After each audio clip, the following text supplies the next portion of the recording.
గుర్తుపట్టారా? నేనే మీ భూమిని, మీ తల్లి లాంటి దాన్ని.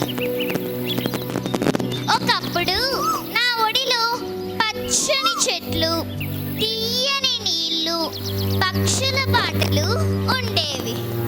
కానీ ఇప్పుడు నా ఒడిలో ప్లాస్టిక్ కవర్లు, ఆగిపోయిన బాటిల్స్, కుప్పల కుప్పల చెత్తతో నిండి ఉంటున్నాను.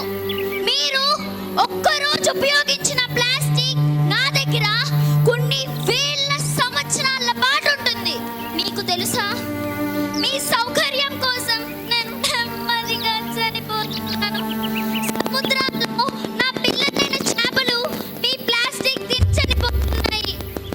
అంతేగాక నా ఊపిరి కాలుష్యంతో నిండిపోతుంది. ఇదేనా మీరు నాకు ఇచ్చే బహుమతి?